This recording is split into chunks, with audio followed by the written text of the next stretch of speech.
everybody, and welcome to another week of Let's Talk. I am your host, author Dree. Thank you so much for tuning in for another fun-filled week where we inform, inspire, and motivate. We get you going during these tough times and beyond. So come on in the virtual room and have a seat so we can let's talk. As I mentioned earlier, this is the show where we inform, inspire, and motivate. We get you going, get you going. So, you guys, this week I just want to, recognize and let you know that you can always purchase my books and view the show at on Facebook. Only on Facebook now. The show can be viewed, which is Let's Talk with Author Drillette, or you can view the pre-recordings on YouTube.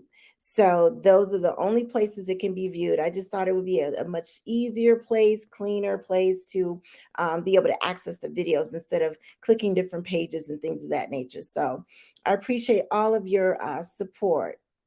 Okay, so you guys, today is what I call Triumph Friday. Yes, indeed, Triumph Friday.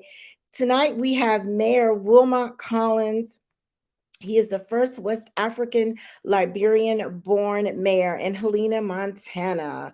He'll be on a little later to come on and so we can interview him and see, what got him into politics and how he's been able to achieve greater things. So let's take a look and see who is in here at my virtual audience who's tuning in, who's checking us out tonight. Yes, my husband, he says he's watching from the man cave. Hey, honey, mwah, he's one of the producers. Absolutely. Hey, Tori, she is here. Yes, indeed, from Detroit, one of my girlfriends. Absolutely. Come on in and have a seat. I see several of you watching as well. It's okay if you don't want to say anything. It's okay. It's all good. But if you do decide later on you want to ask questions and comment, feel free to put it in the chat. And if you're watching this pre-recorded, just know that you can watch it live where you can comment and ask questions of the guests. Yes, yes, yes. My sister's on. She says she needs a man cave like my my husband. He always watches from the man cave. Too funny. Hey sis, love you. Mwah. She's tuning in from Oakland, California. Yay. And hubby is obviously here in Atlanta with me. So, you guys, I just want to take a minute to share our one of our sponsors. Of course, we got to show them some love, right? So, let's take a look at their message.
All right.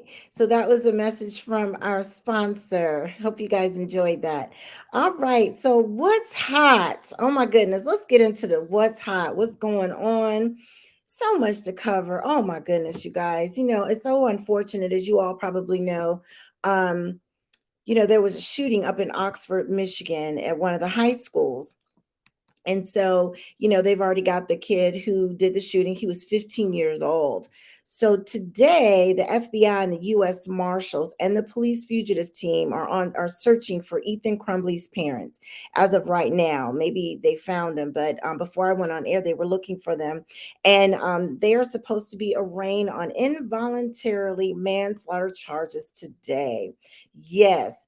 So what it is that they're the parents of the suspected shooter of Oxford High School in Michigan. And each of them have been charged with 4 counts of involuntary manslaughter, as I stated. Four students were killed in the shooting, so sad, and 6 other students and a teacher were wounded.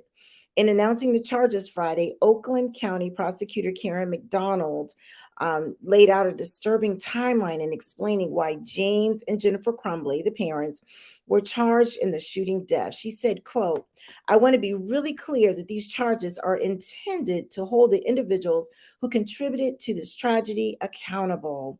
McDonald said, she also said, and also she wants to send a message that gun owners have a responsibility. Absolutely. Yes, indeed.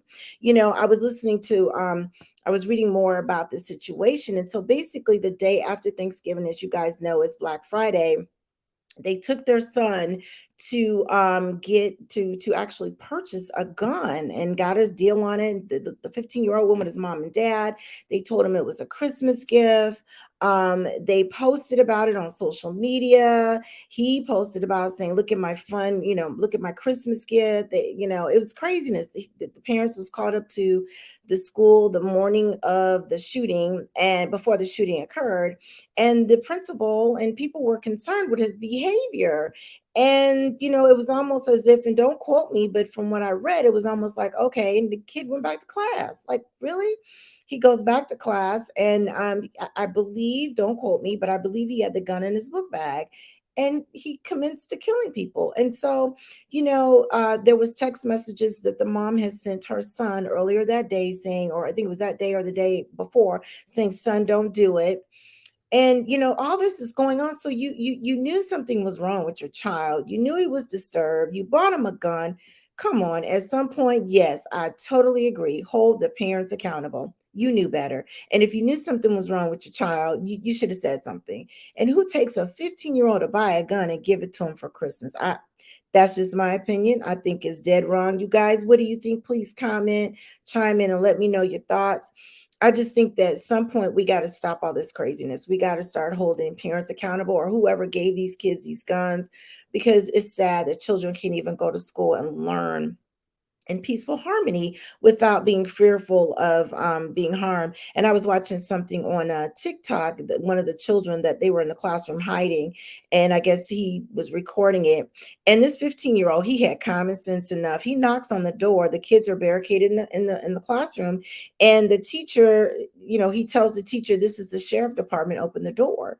And so the teacher kind of, he felt something wasn't really I guess he felt something wasn't right with him. He said, "Oh, I don't know," or whatever. And then the 15-year-old said on the other side of the door, "I'll show you my bag, bro." And when he said the words bro, the students knew he was not the sheriff department. Sheriff deputies, they don't use that type of terminology in a situation like that. So the kids climbed out the window, and thank God they were safe. Thank God that teacher did not open that door. So, it's just sad that these kids have got to learn nowadays, not knowing if you're going to school and someone's going to come in and open fire. What do you guys think? Tell me your thoughts on that. Let's see. Tori said, oh, she said they found him. Okay. Per their lawyer, they turned themselves in soon. Good. Good. That must have just taken place. I'm so glad. And you know what? I hope they get tried. I really do. That, I just think that's just ridiculous how all this stuff is going on. And it's almost to the point where you almost want to say, let's put a metal detector in every school. I mean, it's just standard protocol, no matter where the school is, metal detectors. And it's sad, it really is. So moving along, you guys make sure you comment and on that topic. So moving along here, the next hot topic, oh my goodness, you guys are going to be excited to hear this. I was anyways. Netflix is donating $100 million to Black-led banks and financial institutions. Outstanding. In June of 2020, last year, at the height of the protests following the murder of George Floyd, Netflix pledged to donate $100 million to banks and financial institutions that support the Black community. Outstanding. Netflix is making the donation to maximize the financial possibilities within the Black community. I think that is amazing. I really do. I like Netflix. They always have good stuff on. I know it's been controversial with some of the Dave Chappelle stuff, but I like Netflix. I do. They have a wide variety of things to watch. It's never a dull moment over there, and I think it's a good thing. What do you guys think about that? Just the fact that they're just going to donate money to financial institutions that support Black communities. I mean, this is something that we should have had done a long time ago, to be quite honest with you. Let's see here. Oh, okay. So somebody said, yes, metal detectors in all schools, safety first. I totally agree. I totally agree. It's sad. It really is sad. And just watching that TikTok video is only a couple minutes long, but I teared up because it's like these poor babies are hiding and they're in this 15-year-old knocking on the door portraying to be the sheriff. And the parents bought the gun. Yeah, metal detectors is definitely needed nowadays. Let's see here. Another comment says, I love that they're one Black owned bank in Detroit. Yes. So Tori's referring to the Netflix. Yes, I agree. It's not very many Black banks and financial institutions anymore nowadays, but um, the few that are out there, yes, please give. Because then what that does, in my opinion, is that allows them to lend money out to Black businesses in the community, to help community projects, to help clean up crime if need be, whatever it needs, so those funds will go to a good place. And $100 million, wow, that can go a long way. So, and Netflix, I tell you that they cleaning up, especially during the pandemic. We were all, locked in and watching Netflix. So they made a ton of money, definitely made a ton of money. So happy for them. Definitely so happy for them. Um, so, the other thing I want to tell you guys about, I don't know if you've been watching the news, Amr Khan, right? I shouldn't joke with that name.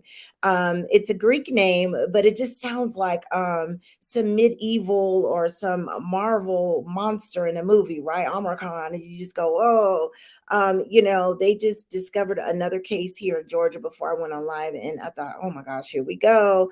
But the good news is, I think so far, the people that have been that has contracted it, they've had mild symptoms. So, I think I'm praying that those that are vaccinated will have mild symptoms.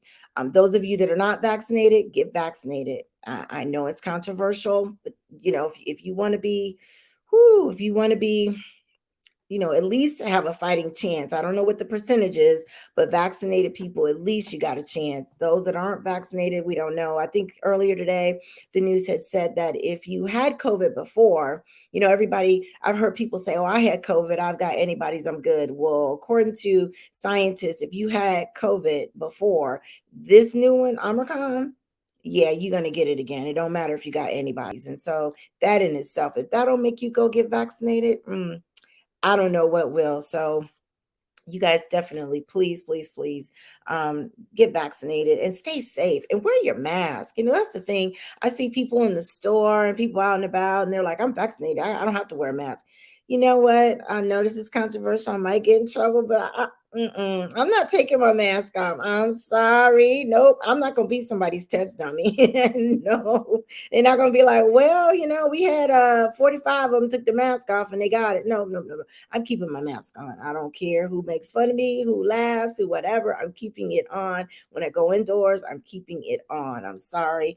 Yes, you could say, well, you're vaccinated and you should have more faith in the vaccine. And that's controversial. What y'all think? Oh, okay. So Mark said Transformers. He's going back to the name of Amar. Yes, that's hilarious. It sounds like a Transformer name in a movie. That is hilarious. So you guys, let me just take a look and see what okay. Tori says, I'm fully vaccinated, 3 shots. I still wear my mask. Yes, girl. I'm vaccinated with the booster and I still wear my mask. I don't care. I'm not taking it off. Now, some will say, well, if you go in a restaurant, you got to take it off and eat. I don't eat inside restaurants. I should try it, but I don't know. I don't know, y'all. Call me paranoid, but I'm not gonna be nobody's test dummy. Nope, not me. Okay. Oh, somebody else said, we have faith, but I still wear my seatbelt. Absolutely, great point. Great point. Yes. When you're in a car, you can say, oh, nothing's gonna happen. I'm a good driver, but you don't know about that other driver. You don't know what can happen, right? Your tire could blow out. Um, Anything can happen. So the thing of it is that you got to protect yourself, most definitely, just like a seatbelt. Wear your mask. And I know it sucks, I know, ladies, because we want to have our lipstick popping and our makeup and all that. So you can get creative. Make sure your eye makeup is on point when you got your mask on, or get one of those masks that can see your lips. I don't know, but wear your mask. That's just my 2 cents. So let's see here. Okay, so anyways, I want to thank you guys, the Let's Talk fam, for chiming in for me. So I am going to introduce my guest. I'm so excited that he is here. I'm honored that he is coming on my show, y'all. I'm so excited. Let me go ahead and formally introduce him so you guys can hear about him. He's got a nice bio here. So, Mayor Wilmot Collins was born and raised and partly educated in Liberia, West Africa. He obtained an Associate's of Arts degree from Ricks Institute Junior College in Virginia, Liberia. He has a Bachelor of Arts degree in Political Science and Sociology from the University of Liberia. While at the University of Liberia, he met his wife, Maddie Collins, and that union was blessed with two beautiful children: a daughter named Jamie, who resides in the United Kingdom with the U.S. Navy, and a son, Bliss, who resides in Seattle, Washington, and works with Northwest Harvest. Mayor Wilmot is a retired Navy veteran. While serving in the military, he obtained his Master's of Science degree in Human Resources Management and is presently working on his dissertation for his PhD in Forensics Psychology.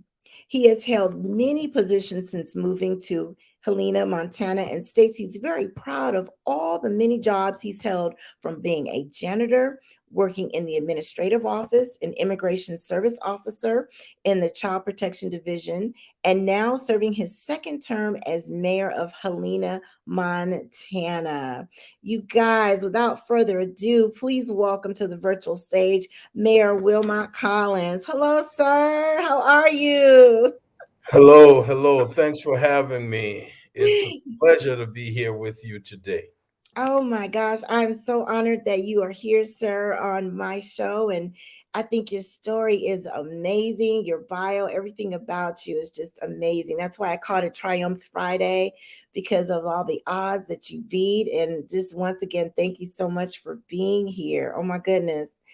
So, first, tell us, inquiring minds would like to know, what was it like growing up in Liberia, and what brought you to the United States? Liberia, let me give you a little background about Liberia. Liberia was established by slaves that were freed from the US. Mm. They were freed through the instrumentality of the American Colonization Society. Slaves, even though Abe Lincoln made the proclamation, slaves were not freed until the American Colonization Society started purchasing slaves and sending them to freedom. When they landed in Africa, they found that the land, Liberia, in Latin, liber means free. Mm. And the slaves were so honored when they got to Liberia, they named the capital city in honor of President James Monroe, Monrovia. In Oh. Liberia, you will find, you heard I went to school in Virginia. I am from Maryland in Liberia. We have Louisiana, we have New Georgia, we have the Mississippi River. Those were places the slaves lived. So when they went back to Africa, that's what they knew. So they started naming places in Liberia like that. Oh, We're the wow. only country in Africa that use the same medium of exchange. We use the U.S. dollars, even though we have our own Liberian dollars. There are lots of places in Liberia like we have the George Bush Bridge. We had Richard A. Nixon Elementary School. The largest hospital in Liberia is called the John F. Kennedy Memorial Hospital. What can you say? Wow. So, what brought me to the US? Liberia got engulfed in one of Africa's most brutal civil wars. Mm, Right after I graduated and started teaching at an international school called the SOS Children's Village. It's in every country. It's here in America. It's in all every country in Europe, Africa, Asia. I started teaching, and after 3 years of teaching, um, the military took over Liberia. And here in America, the military is totally different from the military in Liberia. And the military leader, it is believed he had education up to ninth grade. And things deteriorated really fast. If you couldn't say anything positive about the military, you dare not say anything negative, or else one day you'll wake up with your families disappear. People don't know what happened to them. I know I lost two brothers in the war. oh, One wow. was beheaded and the other was shot in his car, one by the rebels, the other by the soldiers. So people always say, so who do you support? I say, I support the Liberian people. But things got so bad, a lot of Liberians fled Liberia. And one of those that fled was Charles Taylor. He came back into Liberia with his force, the rebel force, and they decided to take out the military. They did a fantastic job, but they lost their focus along the way and they became ruthless themselves. That's Mm, when, as they approached the capital city, at the time my wife was, at the time she was my fiance, she was in medical school. And so my area had been, where I was at the time, had been overrun by the soldier, the rebels. So we fled and we went to the medical dormitory. We lived there until the soldiers raided the hospital, and mm, then we were told we couldn't live there anymore. And my wife and I decided to leave. And we went to my family home. And when we got there, the fighting was so heavy, we were on our stomach for 3 days and three oh nights. my There's gosh. a stray bullets going through the home, going through Mm, the. wow. Finally, on the fourth day, we heard, "Get out, get out, get out." When we got out, believe this or not, we had to jump over bodies. The, Oh, the ground was littered with bodies. mm, And I still feel it today because I stepped on one of them. And mm, every time I think about it, I feel it. So we fled when we knew that the safest place in Monrovia, where we live, was an area around the American embassy. So my wife, my little sister, my older sister, my brother-in-law, my mother, we all decided to go to that area. But going there, we had nowhere to be. So we were just out in the open when this mm. lady recognized my mother. My mother was superintendent of schools. Oh, okay. Yeah, she went to school at San Francisco State University. She got her master's from there and went back home to work. And this lady recognized her and said, I have a room, but there's no bed, no nothing, but I can give it to you. And we took that. We were about 6 or 7 in that one room. Mm, And West African countries saw how Liberians were killing themselves and decided to send in a peacekeeping force. And because they were sending in the peacekeeping, when the peacekeepers arrived, they told Liberians whoever wanted to get on board the ship to go to one of those countries were allowed to. When we heard it, my wife, my brother-in-law, my sister, we all decided to go to the port. But that night we prayed about it and we all agreed that we were going to leave. But then the next morning, my mom said, I'm not leaving. I said, well, we're not leaving you here. You're going. And she said, no, the Lord isn't leading me. I'm staying. And I said, mm, the Lord sent a sign. He sent the ship. I tried to convince my mom, but I couldn't. Oh, wow. So as we were about to leave, she took a $5 US dollars and handed it to my wife, my fiance at the time, and said, "Go, God be with you." And so we Mhm. left her and we Mm. went to the port to get on board that ship. The line was a mile or more long, and we were at the back of the line. We stayed online Friday, we stayed online Saturday, we stayed online Sunday. Wow. Finally, Sunday, 9:47 p.m., my wife and I were chosen to get on board that ship. And we got on board the ship. There was only standing room. Standing room. Oh, It my was goodness. estimated 10,000 people in on the ship standing up. Mm. And so then finally I turned to my wife. I said, "Hey, where is this ship going?" She said, "I thought you knew. We got on board a ship, didn't know where we were going." Oh, wow. So the following day, we heard the first stop would be in Ghana. And I told her, "But in Ghana, they speak English. I think we should get down in Ghana." So when we got to Ghana, we disembarked. We decided this is it for us. We're staying here because other countries, other countries in West Africa, some of them speak French because they Okay. were colonized by France. So I didn't want to go learn French. I mean, I wasn't a spring chicken anymore. When I fled Liberia, I was 31 years old. Okay. So we got down in Ghana, and the organization I worked for, like I told you, I used to teach at an international organization called the SOS Children's Village. They had a branch in Ghana, and I took the $5 my mother gave us, and I stopped a cab, and I told the guy, "I'm looking for the SOS Children's Village." He said, "I know where it's at." I said, "I don't have much money. I only have $5." He said, "That will do." I later found out it was going to be 50 cents, but he conned me out of $4 Oh, and 50. wow. But he took me to the village. When we got to the village, the director he asked me to identify myself, and I couldn't because in Liberia, if you were walking around with IDs, there was a death sentence, so to speak. So Mm. everybody got rid of IDs. So when I got into Ghana just by the faith of God because I couldn't really prove I was Wilmot Collins. Wow. So the director said, "I have some kids that came on the first ship. If they can identify you, I'll help you." I said, "Please send for them." And he sent for those kids. When they saw me, Mm. they broke down crying. Mm. I was a little confused. And I said, "Well, why? What's going on?" And then I asked to use the restroom. When I got in the restroom, I realized why the kids were crying. When they knew me, I was 172 pounds.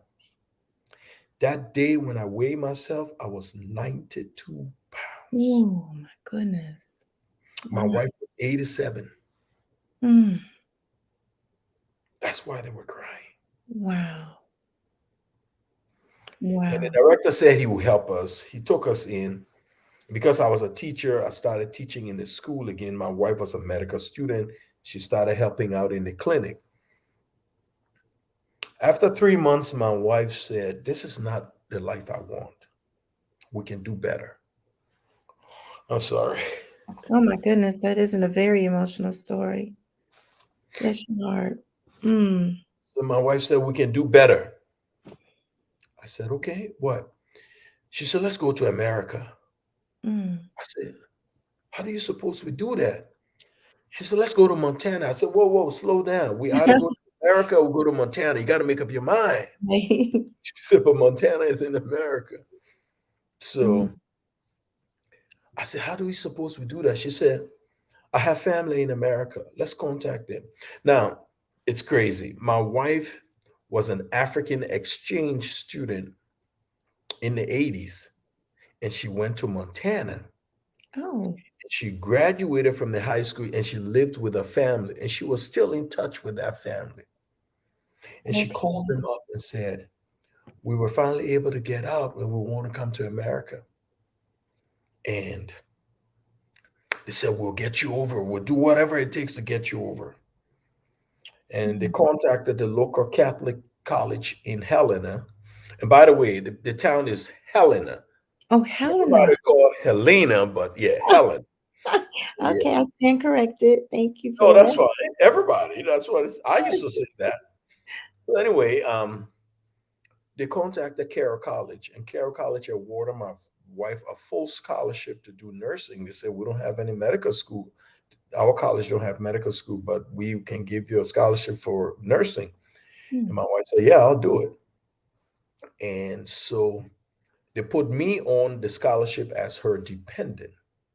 When we Oh. went to the embassy to get our visas, we real we were told only one of the two of us can go.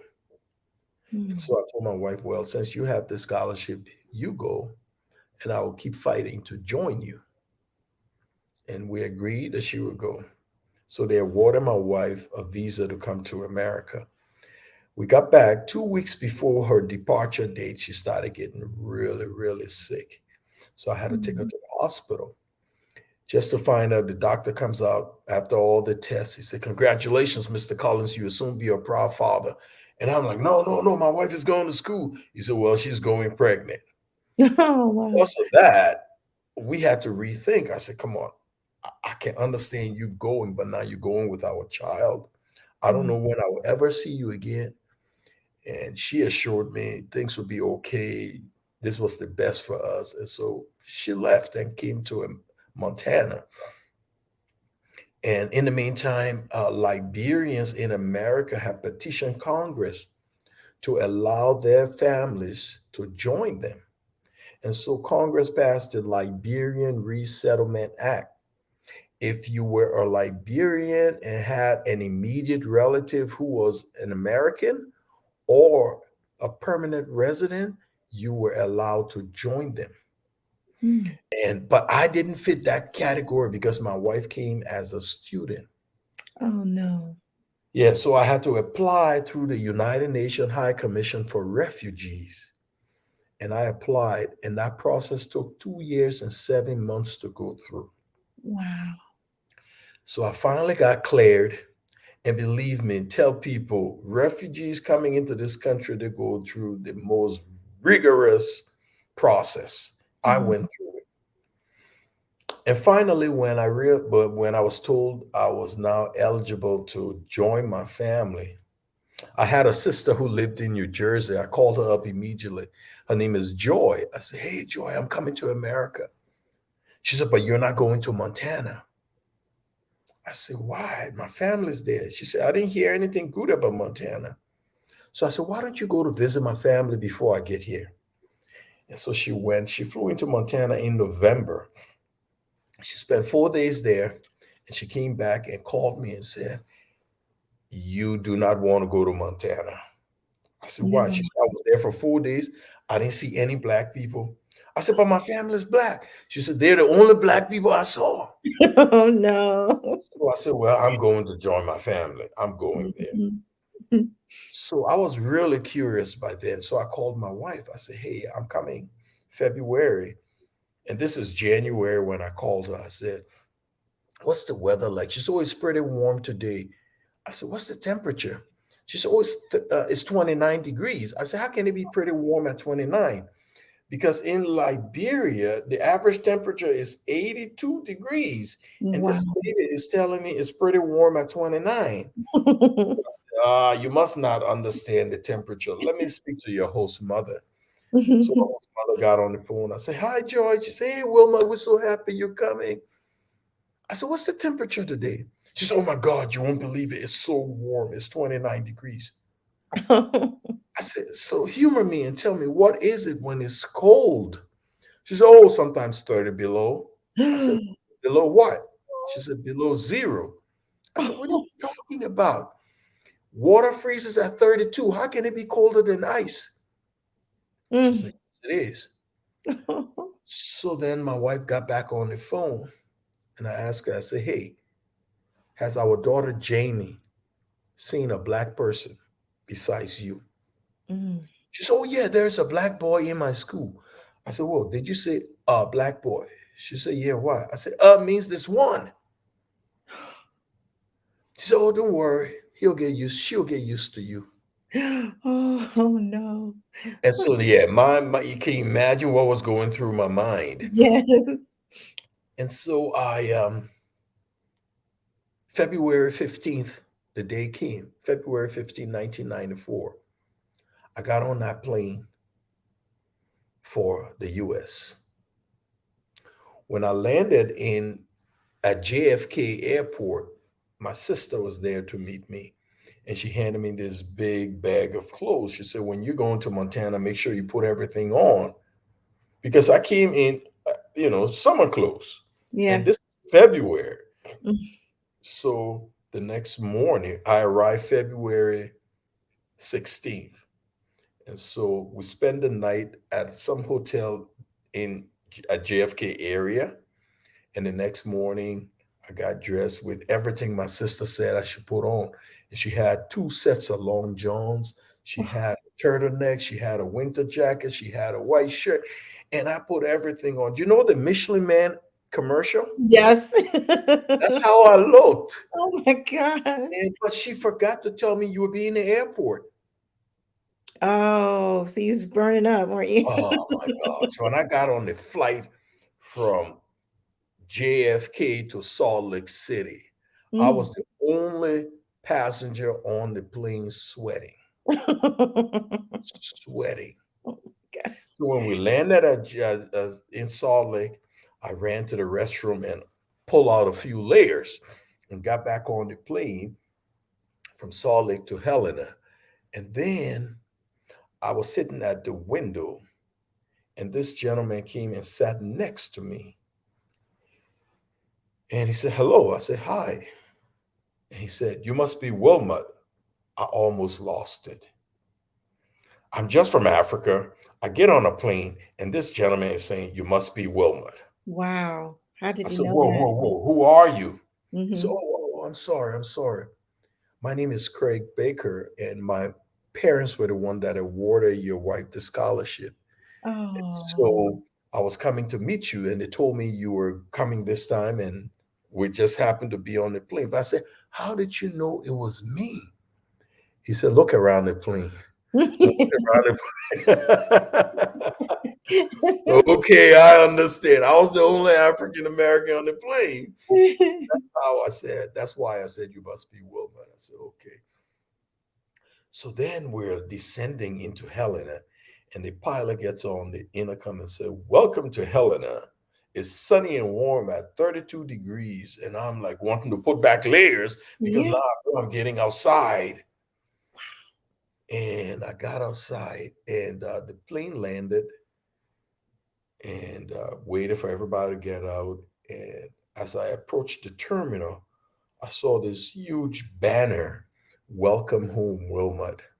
Oh. And when I got in the terminal, I saw my wife with my daughter. By this time, my daughter is 2 years old. I had not seen her, I had not touched her, I had not felt her, Oh, nothing. wow. And I'm looking at her, and I stopped because I didn't want to startle her. She didn't know me. So my wife put her down and said, there's daddy. Go to daddy. Oh. And she started to walk towards me. And then she started to run. And so then I started to run. Oh. And we just embraced. I picked her up and just went on the floor. It was, whoa. Wow. That's amazing. That's beautiful. Yeah. Mm, that is So amazing.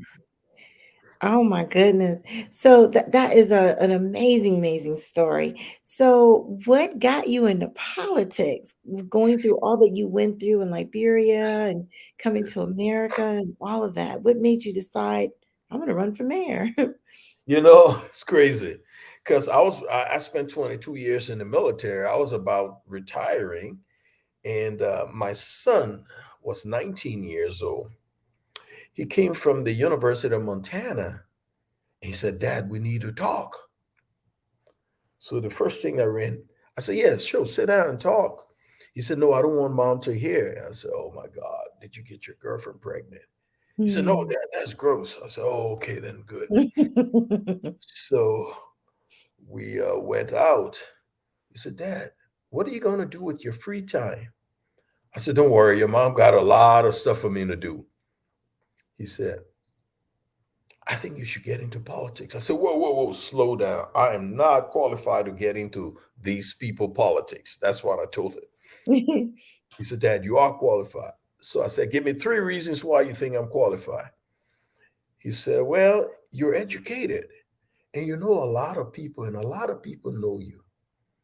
I said, Mm. those are not reasons to get into politics. He said, Dad, you have friends. Call your friends, invite them over. If they show a sign that you're not ready, I won't bother you anymore. I said, okay. So we invited three couples for dinner. After dinner, I told them, hey guys, part of the reason we called you is that I'm thinking about getting into politics. My son thinks I can run for mayor and win. And one of the ladies yelled out, "Oh my God, this is fate." I said, "What do you mean?" She said, "Believe it or not, last night we were thinking about asking you." Wow. Yes. Wow.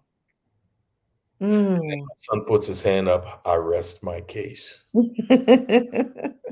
So I said, "Well, I don't know what to do. What is the first thing I do?" They said, "Well, talk to your wife about it." I said, "Oh boy, that's the hardest thing because my wife does not like politics. She thinks it's crazy. The people are not honest, and so I want everybody to know in this public forum, I'm not a politician. I'm a public servant." Mm. And so now we got the team together, and we had to find our platform. And my son, I said, "So what am I going to run on?" He said, "Dad, go to the people, find out what they want." So I went knocking on doors, and we narrow everything down to three. I ran on fully funding to providers of essential services. I Mm. ran on curbing teenage and veterans homelessness, Mm.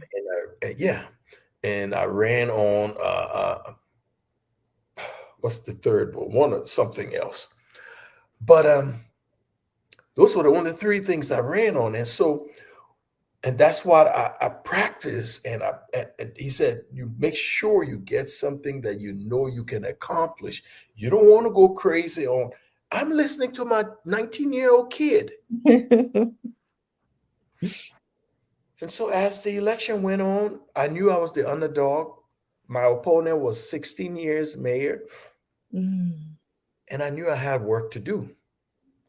And we worked.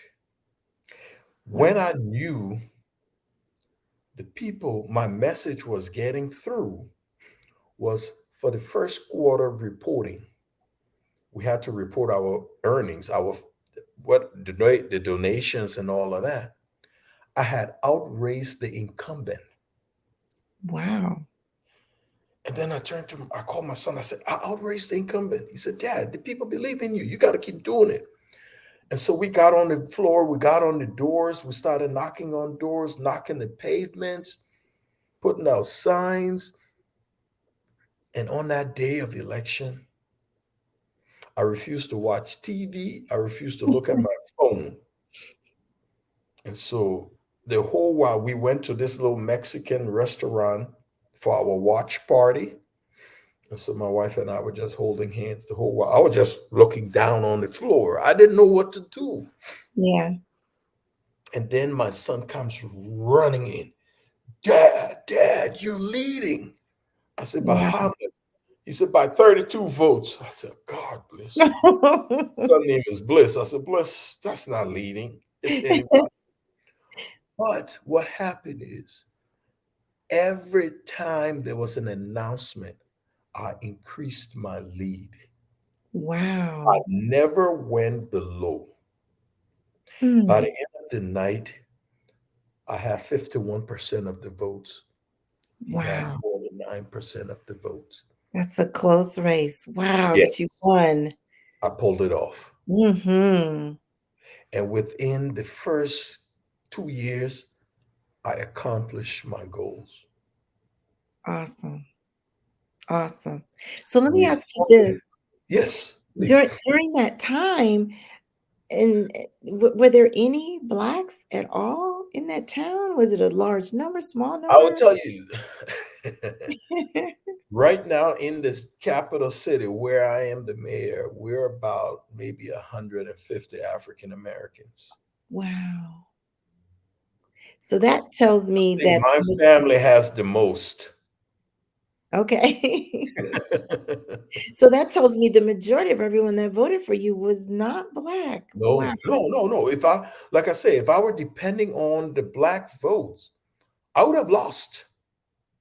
Because there aren't that many black people there. No. Yeah. And Wow. most of the African Americans that are there were kids. Oh. Yeah. Wow. So I had it, I was not, I had to go out there and I'm in a red state and I'm blue. Oh. Oh. Yeah, I'm Oh. in a deep red state and I'm blue. Yes. Oh my goodness. But to Mm. tell you another thing, for re-election, I think I was the only Democrat that won re-election in the state of Montana. A re-election. So you're doing something right. They like you. I hear you. But that's what I always tell people. I say, you have to do three things if you want to break through. One, you have to get out of your comfort zone. Mhm. We have sometimes we get so comfortable, we get lackadaisical. You have to get out of your comfort zone. You have to take good risks. Start getting to know other people other than your circle, Mm. other than your circle. And when you do those things, there's no way you can't break through because now you're making yourself, the third thing, you're making yourself vulnerable. You're opening yourself to people. You're telling your story. You're not allowing others to tell that story for you. And that's what I did. I told my story. Nobody misinterpreted it. I got outside of my comfort zone. My accent was so heavy, people always asked me to repeat myself, and but I didn't care. I did. I'll tell you this quick joke. Well, it's not a joke story, but it's funny. So I started working as a janitor at this elementary school, and 6 months into working, one of the teachers decided to. Well, she didn't decide. She was pregnant, had to go on maternity leave. And so I went to the principal and told her, hey, can I substitute in her class while she's gone? And she said, do you have a degree? I said, yes. Then she pulled up her folder and realized I didn't put it on my resume when I applied to be janitor. She said, but you didn't put it on. I said, I would have appeared overqualified for the job and I needed the job. So that's why I did it.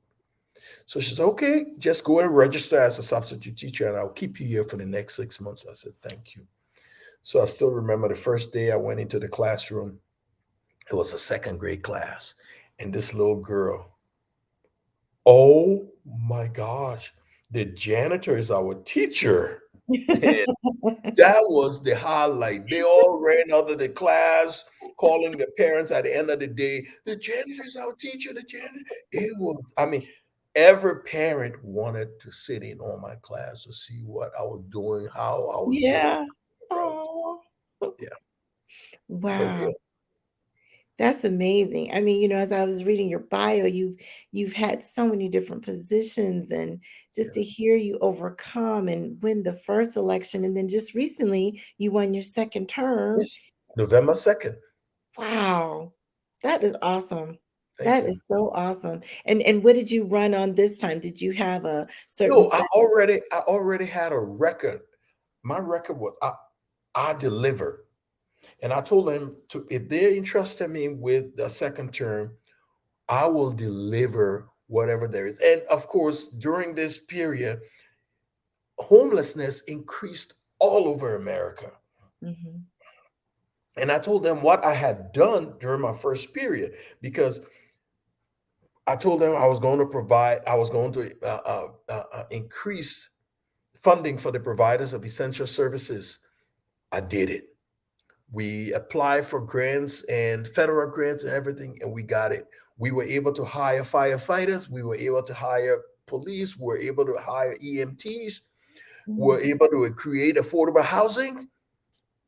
During my tenure, we were able to put alongside with the Rocky Mountain Development Council, we were able to put up 85 affordable housing units. Wow. So everything I said we would do, we made it happen. We brought awareness for the homelessness in the city. People didn't know we had homeless problems until I got in there and started bringing awareness and showing them that there we had homeless teenagers. I said, these Wow. are our kids. What are we Mm. doing? Are we going to let them stay by the wayside? But anyway, yeah. So my second term, it was I ran against a lady. I thought I was going to go on a post. In 30 minutes to the deadline, I found out she got in the race because she didn't Mm. want me to go on a post. But anyway, I ran against her, and we ran a pretty clean campaign, and we won by 68% this time. Wow. So this Outstanding. one was convincing. The first time, people say, "Oh, it was a fluke." What do you say this time? 68. Mm. So yeah. Outstanding. I love it. I love hearing stuff like that, how you just beat the odds and all that you went through. Now, answer me this. How is your mother? Is she in Liberia? Is she able Oh to no. bask in your glory? So my mom eventually came and Okay. moved to Montana with me. She became an American Oh, and she lived in Montana with me for about 12 years. And I oh, have a sister in Minneapolis, and Minneapolis has a larger African American Liberian population. And she felt more comfortable going to Minneapolis than staying in Montana. So she's doing well. In fact, in August, we celebrated her 90th birthday. wow. Yeah, so Oh, she's that's doing wonderful. really well. Thanks for asking. That's outstanding. I love hearing stories like this. You guys make sure you ask the questions and comments. Please bring that in. And the next question I want to ask you, Mayor, is what do you want to accomplish during this term? What do you want to handle Just this? just just Wednesday, I was talking to some of the employees. I said, this is what I think we should be looking forward to this term is we need to start focusing on affordable housing again. We need to start looking at our age old water infrastructure because Mm. Montana, Helena is older than Montana. Oh, And wow. yeah, so we're talking about we have 100-year old water infrastructure that we need to start replacing. And our streets are old. We need to start paving them and repairing them. So that's what I'm going to focus on. I always take things that would benefit all. Hmm. Now, how can you argue with age old infrastructure, water infrastructure? You can't argue with that. No. We will all benefit from it. How can you argue with affordable housing? How can you argue with paving the streets, redoing our streets? Hmm. So, yeah, those are things that everybody will benefit from. That's wonderful. That's awesome. I'm so glad to hear that. It's always those stories that you hear of like yours where you've gone through so much adversity and then you motivate. Your story is so motivational, that you can Yeah. Thank you. accomplish all things. So that's wonderful. Let me take a look and see what the audience is saying. Somebody said, "Welcome, Mayor Collins." Thank you. um, and somebody said waiting can be intense on election day. Yes, they're referring to when you said you couldn't look at the TV. Oh, yes. um, okay, and here's a question for you. They say, so far, what has been your biggest challenge as mayor? That's a good question. I think people sometimes think we're invincible. We can do it all, Hmm. and the biggest challenge is reading those emails. They can because for me, I take every communications to me. I would read all the emails myself. I would respond if I've received communications from people in Germany, Switzerland. I Wow. tried. I use Wednesdays for that. Wednesdays are my days for the public. I just read those emails, and they become cumbersome. And another thing, I don't know if you all know, but I was also invited for the 30th anniversary of the Berlin Wall to Germany. Oh, wow. I delivered a Congratulations. speech out there. And so, but yeah, I think it's a challenge only because it becomes cumbersome with the fact that there is so many people want this done, they want that done. And I try to explain it. It will take time. Everything can be done. And we work on everything. But yeah, dealing with the public becomes very, very difficult. But the best part of my job is when I can interact with the kids. It's, oh God, it's so relieving. Can I tell you a story of one of the Yes. kids? Yes, sir. Yes. So before I established Wednesdays to start doing what I was doing, I used to meet at a local restaurant where I used to call it WWW Wednesdays with Wilmot. And I would come and Mm. people would come in and just fire questions, just ask me whatever questions they had about what we were doing. And so I would answer the questions. And then this little girl was sitting with her mom. And after I got through answering mom's question, I decided to walk away and I heard, "Excuse me." So I stopped. I said, "Yes." She said, "My name is Charlotte and I'm 5." I said, "Hello, Oh. Charlotte. I'm Mayor Collins and I'm an adult. What can I do?" She looked at me up and down and she said, "Would you be my show and tell?" I said, "Sure, Charlotte, I'll be your show and tell." And then as I was walking away, she yelled, "You don't know my school." I Uh-oh. stopped. I had to go back. "I'm so sorry, Charlotte. What's your school?" "I go to Bloom Montessori. You have to be there Monday at 10 o'clock." Oh, wow. Yeah. Monday at 10 o'clock, I was sitting on the floor with a bunch of 5-year-old talking about pets and dogs and cats for 20 minutes. Oh, wow, that's amazing. That's Yeah. beautiful. Sometimes you just have to, Yes. get away from all that heavy duty stuff. Mhm. And That's so so, yeah. cool. How cool is that? You don't hear very many stories like that. That's awesome that you are as you say, a public servant. That's Yes, not a wonderful. politician. That's wonderful. Oh my goodness. Somebody said, LOL, they're laughing at the story.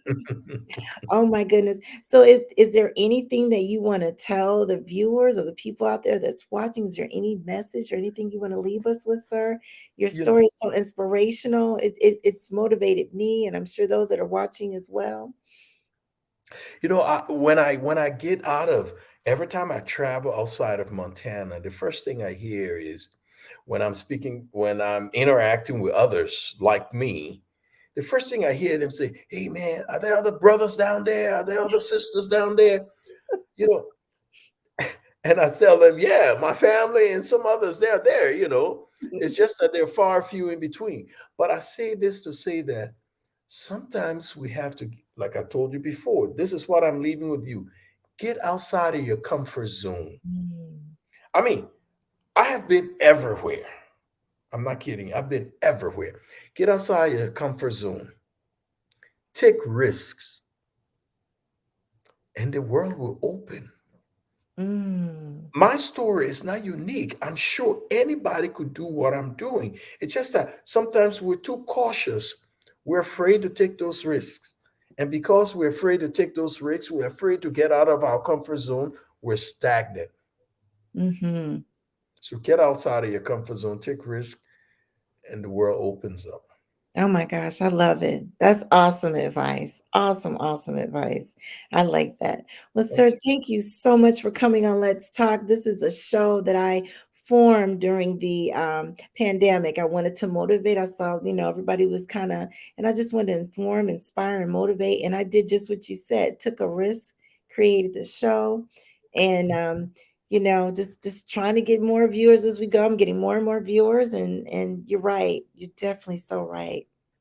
you. So One thank last you. thing. Yes, sir. I think you should have my wife on. She has a different perspective. Okay, absolutely. I would love her to come on. Yes. We can The work first on that. lady. Yes, we have to get that going. Absolutely. I would love that, sir. Well, thank you so much for coming on Let's Talk, No, and thanks for having me. It's been a pleasure. please continue to inspire and motivate us to be like you. Thank you. Thank you. Have a good You evening. also. Okay, bye bye.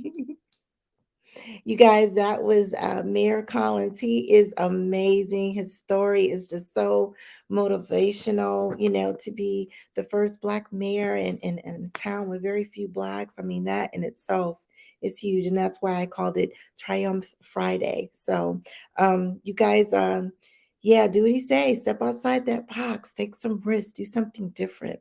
So, as I leave you with a positive a nugget, as I like to call it. It basically says, I saw this online. It doesn't say who it's from, but it did say that the difference between try, the word try, and the word triumph is just a little umph.